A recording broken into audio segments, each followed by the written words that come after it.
Suntem pe Transrarău și am oprit pentru că avem un punct de belvedere foarte mișto spre Câmpul Lung moldovenesc.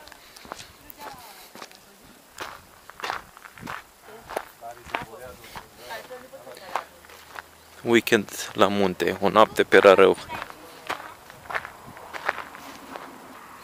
Ce faci acolo? Hei! Ce faci? Cum ți se pare? Iar mi-ai interviu, ia mai vorbești tu, hai! Salut, am ajuns la Hotel Alpin Rarău, unde am lăsat și mașina. Și de aici începem practic drumeția, cu rucsaci în spate. Întâi pe circuitul Pietrele Doamnei, mă rog, semicircuit pentru noi, dar Pietrele Doamnei, pe urmă mergem spre stația meteo și vârful Rarău. Pe urmă ne întoarcem pe lângă stația meteo și punem cortul. Și cam asta e distracția pe astăzi. Pe urmă ne relaxăm la cort, citim și procedem la drum. Gata? Da. Hai să ne luăm rucsacii și să o întindem.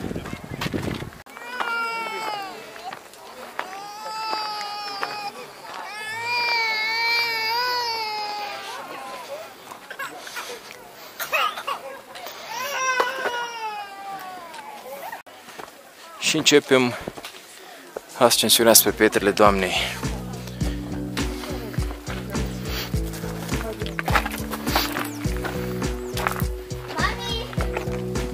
Și urcăm pe aici. Laura a decis că e ceva prea abrupt pentru ea. Ușor, ușor. Așa că o să urc doar eu. Trag câteva cadre și pe urmă ne continuăm treaba spre stația meteo.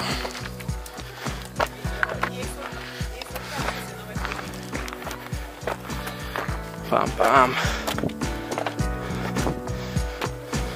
40 minute, dar cu ceva condiție fizică, urcăm într-un sfert de oră. Vine să alerg pietrele astea la deal.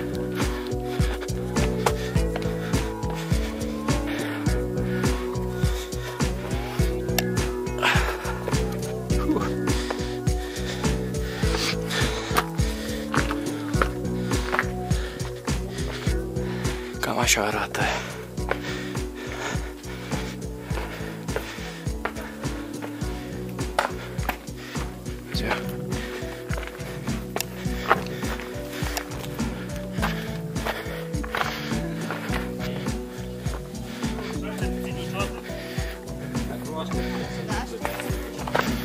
Lasă-l pe domnul în fața.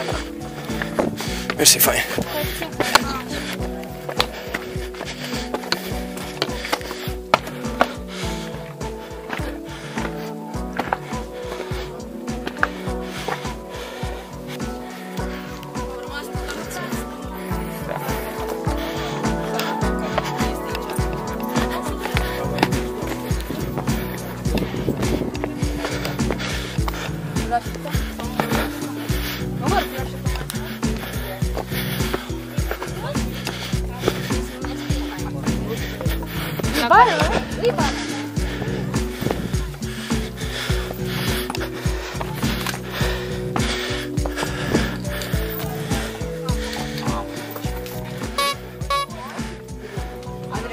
Da?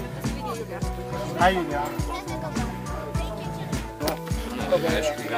Hai să renunțăm.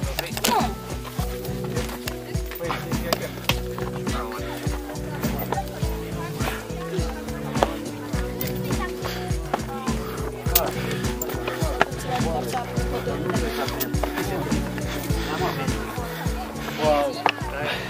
Ce frumos! Cam asta e platoul. Panoramă de pe platoul Pietrele Doamnei. Pietrele Doamnei. În spate, în fundal, Hotel Alpin Rarău. Încolo, depresiunea Dornelor. În îndepărtare, Munții Bistriței. Și de aici se vede platoul Ceahlău. Și aici Munții Tarcăului. Aici e Petrosul Călimani.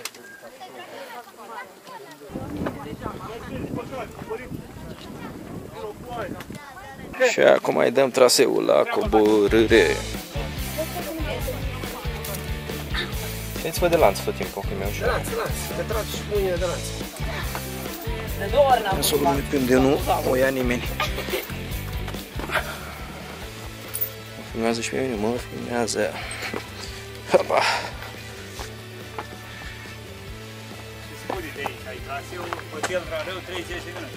Da. Eu iau pe aici că fac 10 minute. O fi el ușor prin pădure, dar noi avem nevoie de antrenament. Și ce e ușor, nu ne place.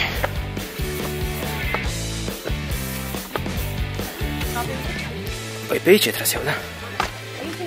Pe aici coborâți imediat în vale și pe urmă. Păi urmează partea mai abruptă, cu lanțuri. Bă, ce are spor?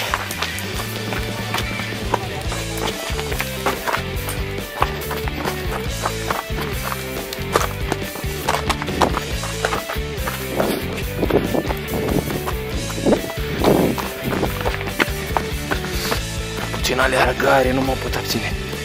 Mai e mult până acolo? După ce urcați pe aici, pe acolo, prin îngust, urmează porțiunea de lanțuri.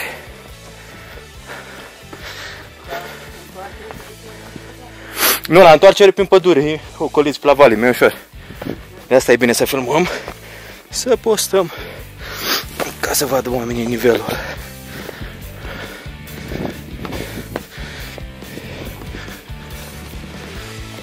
E El Cañonos.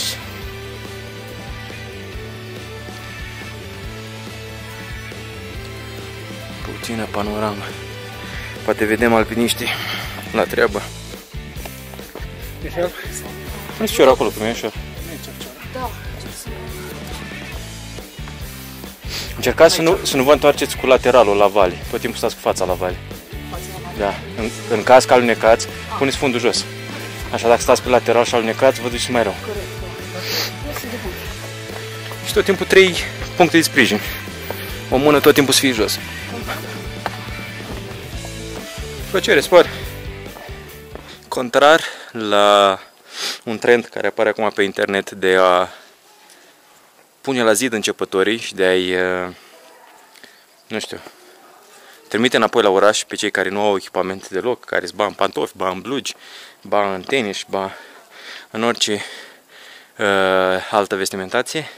Mie chiar îmi plac oamenii începători pe munte și îmi dă așa o stare de optimism și de voie bună. Pentru că omul ar trebui să stea în natură, omul e făcut să stea în natură, nu în poluarea orașului. Și atunci, voi cei care sunteți mai avansați în drumeții, în orice ține de munte, când vedeți începători, încurajați-i, dați-le un sfat dacă vedeți că fac ceva greșit, cum să nu se accenteze, cum să se îmbrace, cum să se alimenteze și așa mai departe. Pentru că e nevoie ca generațiile următoare să se învețe în natură și pe munte. Și trebuie să revenim acolo sus.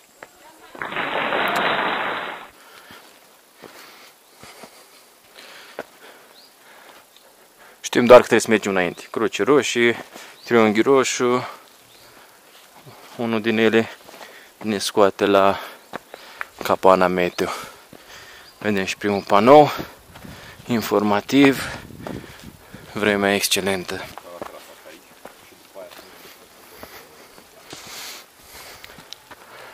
La ce punct suntem?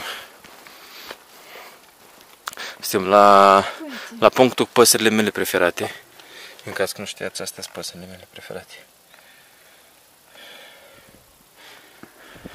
Am ajuns la bifurcație. Încolo e traseul spre baza Pietrelor Doamnei. Oamenii care urcă la Pietrele Doamnei coboară pe aici, că e mai ușor pe pădure. Și noi mergem în continuare spre drumul forestier pentru a urca spre vârful Rarău.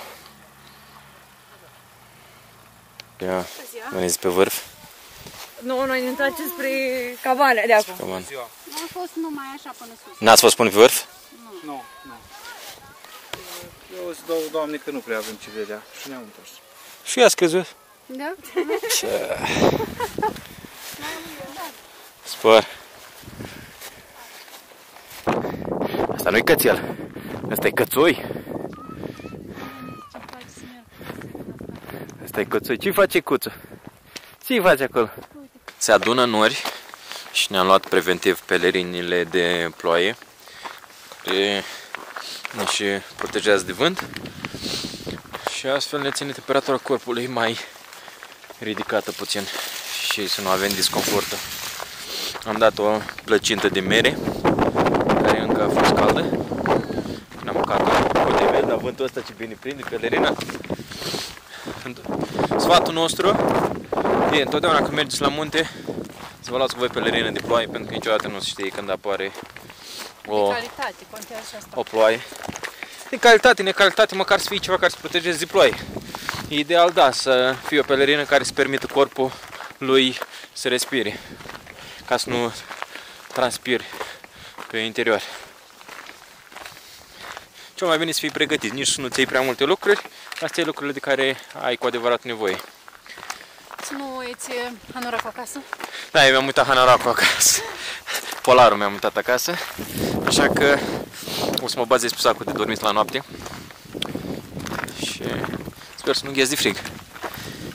Credeam că am o maletă, dar nici pe ea n-a luat-o. Am luat numai tricouri.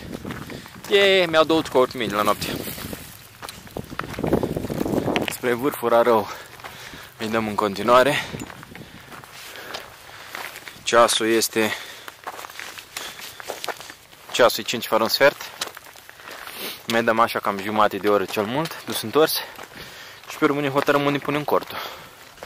Dacă o să campăm în zona vârfului, unde mâine dimineața o să fie un răsărit foarte mișto și o să avem panoramă spre est, sau mergem la punctul de salvamont, la marginea pădurii și campăm acolo la dos. Vedem.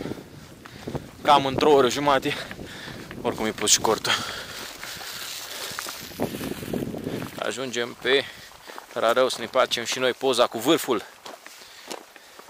Trebuie să avem story la Facebook. Am ajuns pe vârful Rarău, 1649 de metri, să mă urc pe piatră. Premieră pentru 2 pinguini.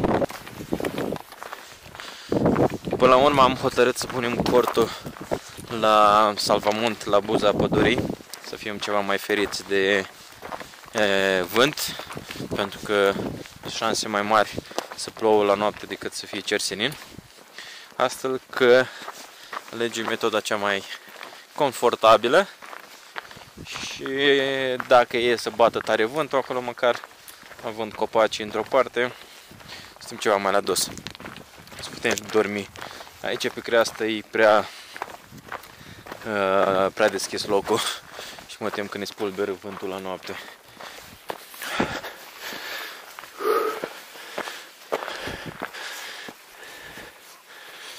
Un răsărit magistral.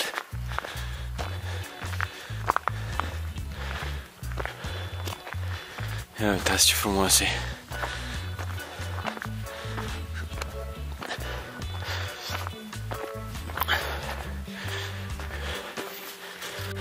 E incredibil.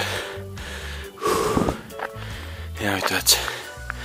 Ce-i dimineața pe vârful Rarău. Wow. Wow.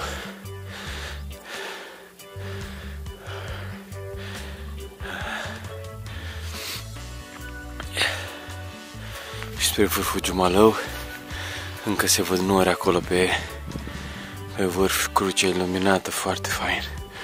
Acum și o să fie iluminate și pietrele Doamnei. Asta e unul din principalele motive pentru care eu vin la munte. Vreau să adorm pe cât posibil cu apusări memorabile și să mă trezesc cu răsăritori de poveste. O să fug la cort să-mi aduc aparatul, să fotografiez culmile astea, pentru că l-am pus pe un timelapse, așa că Trag repede fugă să mă duc torpedul cu aparat. Repede mă apuși. Oameni buni, merită să vă treziți de dimineață, să prindeți chiar prima rază a dimineții, adică undeva cu 10 minute înainte de răsărit să fiți afară și să vă bucurați de la început de lumina asta ambientală și pe urmă de lumina directă. Foarte frumos. Hai mă, fă treaba acolo. Ia și muncești. Ia și muncești.